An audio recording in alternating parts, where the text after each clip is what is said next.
Welcome back. You're still watching Network Africa on Channels Television. Now we understand, as I told you earlier on, that Uganda has seen a sharp increase in police violence. The situation has intensified to the point that rights groups like Amnesty International is calling for investigations into reported incidents of police beatings. Local sources say the indiscriminate violence of the Ugandan police is being channeled towards supporters, curious onlookers, and even bystanders who they find on the road as they follow former presidential candidate Kizza Besigye. Let's get more clarity on what's going on from Ugandan journalist Joshua Poro, who joins us from Kampala. Joshua, thank you very much for your time.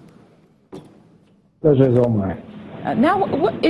For a minute, it looked as though things were getting back to normal in Uganda. Now we hear that the brutality of the police is intensifying, and it's being directed specifically to supporters of Kizza Besigye. What's going on?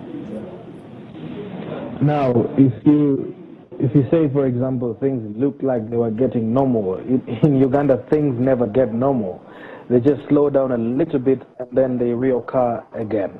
Now, if you recall, Dr. Kizza Besigye was in prison for some time, but he was released. Now, on the day that Dr. Besigye was released from jail, as usual, his supporters went there to welcome him and walk with him in the streets. There was no demonstration. Yesterday, the president was speaking and he said supporters of Dr. Besigye are always demonstrating legally, but there was no demonstration. These supporters were just welcoming Dr. Besigye back from prison and escorting him to his home. And before we know it, the police shows up with sticks used for grazing cattle, extra long, very hard and studded sticks, and started beating the supporters of Dr. Kizza Besigye.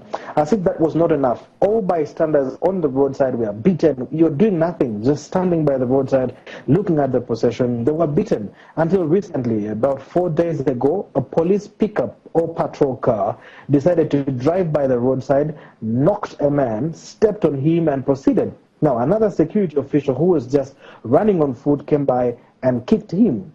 The most surprising thing is even our officials in government are supporting this. People who are supposed to be in power for the will of the people are supporting police brutality against the citizenry. That is absolutely so wrong. Now, Joshua, we also understand that in a bid to save face, some police officers were publicly tried in a disciplinary court. Was there any outcome that was positive? Because analysts actually say the action did not deter those in question. That is, if there was any action anyway, because you see, for the first time, junior police officers were brought to trial. That is what we call a kangaroo court, okay? That is it's just constituted for that purpose. Now, junior police officers, corporals, without any ranks were brought. When there was an outcry by the members of the public to say that, listen, the people who perpetrated this crime, the police officers who beat these guys, were actually taking orders from somebody. Now, where are those who gave the orders? And that is when two senior police officers were brought to trial. But there were no any actions taken. If there were actions taken, I'm sure I would be aware because I'm a journalist in this country and I attend these processions, but there were no actions taken.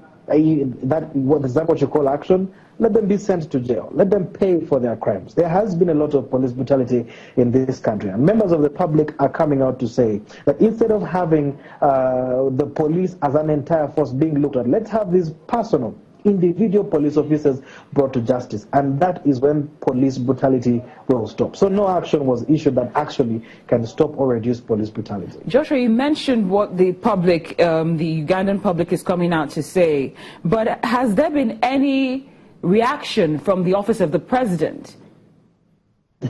Yesterday, the president actually made an entire speech and he blamed the police brutality on Dr. Besigye. He alleged that it's Dr. Besigye who wants to riot without police permission. About a year ago, a law was passed in Parliament. It's called the Public Order Management Act, where members of the public, as long as you're going to get involved in a meeting of more than 5 people, you are supposed to inform the Inspector General of Police so that police can offer you protection. That means even if you're planning to have a wedding meeting, you should inform the police, because that's a meeting in a public place of more than 5 people. If you're supposed to have a funeral, most probably you're supposed to inform the Inspector General of Police. Now, this was very unreasonable. It was very uncouth and as unwise of those who tabled and passed it. Now, the president does say that Dr. Besigye holds rallies without informing the police. I mean, how is he supposed to inform the police when every time he informs the police, he's being shut down? The police is a very partisan police. Okay? And the head of the police, that is the Inspector General of Police, is a cadet in the NRM regime. So you cannot say that you expect it to be partial. So when the president comes out and blames the police brutality on Dr. Besigye, then most probably there is a problem. But also in our constitution, we have a right to assembly.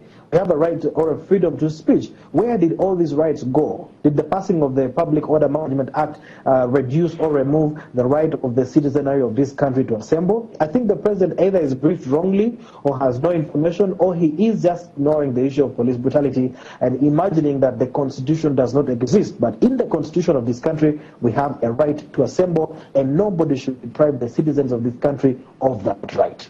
That's well said, Joshua. You've mentioned what's in the Constitution. You've mentioned that the president is blaming all this police brutality on Dr. Besigye. But what is the president doing to salvage the situation? We found the cause. What's happening? Well, I don't think it can be any different, because if I'm not sure, maybe some of these orders are even from the police. It's like the police telling us that we are investigating police brutality. How can the police investigate itself? There is definitely going to be a conflict of interest. All these people are acting in good capacity to keep the president in power. So there is nothing that I can guarantee you the president is going to do. The president did say, however, that the sticks that were used to beat members of the public were wrong, because these are sticks that are used to graze cattle. However, there are baton stocks that are supposed to be used for, by police to defend themselves, as well as the shields that the police should use to defend themselves. So the president actually does support police beating up members of the public, but using a different kind of stick, which is the baton. So I don't think Joshua, this is indeed a developing story, and you can trust they'll be reaching out to you in the course of the week to find out what is going on as regards this. Thank you very much for your time on Network Africa. And on that note, we'd like to say thank you for joining us on the program today. I'm Cynthia Are.